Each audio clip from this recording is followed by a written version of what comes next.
Okay, our last player today will be Isaiah Sategna. Let's start on the, let's just start second row here. Davis Cordova. Yeah, Isaiah, just wanted to know, what these last few weeks have done for the offense to kind of get back on track to what you guys were doing, the first few games of the season.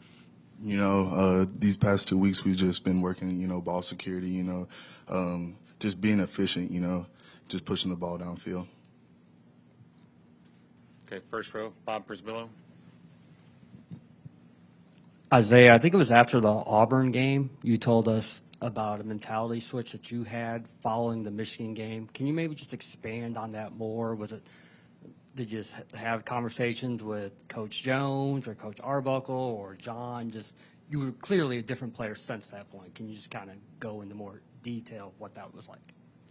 The first 2 games I had, I think I combined like 60 yards. So, that's not very good for me. So, I just had to go back to the drawing board and just reevaluate my process. Okay, next to Bob, we'll go to Jesse. Yeah, Isaiah, just even through some of the ups and downs of the offense, it seems like you and John have been able to connect in critical moments of games this year. Just what do you kind of attribute that to? Maybe you guys being able to have those kind of connections, and just how much do you value being a guy that can make those kind of plays late in games?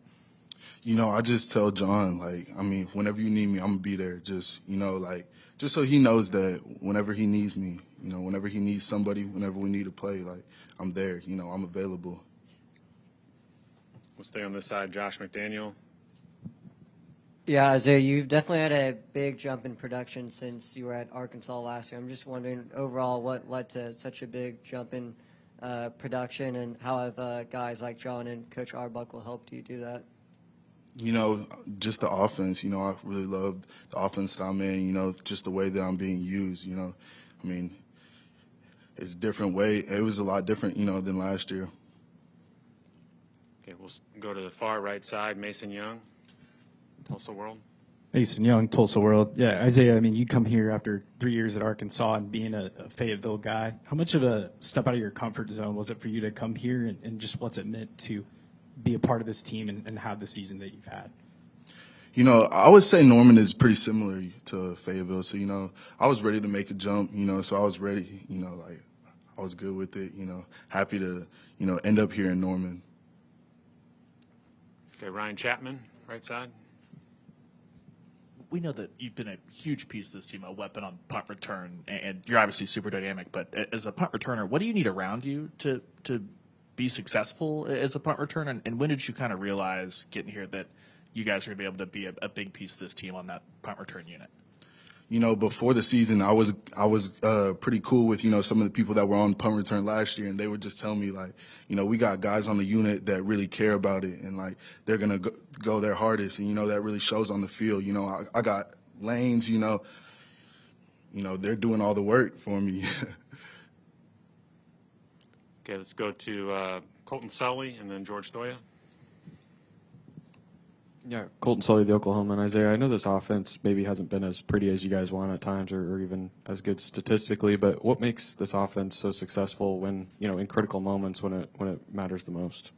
I would just say it's John. He shows up, whenever we need him the most. He's a really clutch player, and, fourth quarter, I feel like his best time. That's whenever he really comes alive. George Stoya, Sooner Scoop. Isaiah, you've had some of the biggest moments of the season these past couple of weeks. I don't know what your future holds, if you can come back or whatever, but what will this season mean, and having those moments here as a Sooner, looking back at that in your career here? I was only here, only been here for a year, but, we're not done here. We're not just, showing up for first round game. We got a special team, we're gonna go really far. Let's go to James Hale in the third row. KC Sports Radio. Isaiah, you guys had some success in that first game against Alabama, but talk about their secondary, what they do in pass coverage, and the matchup that you're going to have with their secondary. We've played them again before, so, we saw a lot of cover 3, a little less man from them, but, it could change up. You never know, but, in-game adjustments is really big, you know, coming into this game. And, you know, I think we're going to do pretty good, you know, with that. Okay, Isaiah, we're going to go to a question via Zoom. It's going to be from Jenny Carlson of the Oklahoman. Hey Isaiah, Taylor was in a second ago, and I asked him about these last 4 games of the regular season. He said he really felt like, for him, the playoffs started 4 games ago, that you guys were in sort of playoff must-win mode. Did you feel that way after you guys lost to Ole Miss? Oh, yeah, I definitely felt that way, you know, especially with some of the things that happened in that game, you know, that I was responsible for. You know, I really felt like I had to flip the switch, you know, that, I mean, we had our back against the walls, but I feel like we responded very well. Okay, any other questions for Isaiah? All right, thank you, Isaiah. That concludes our session today. Thank you, everybody.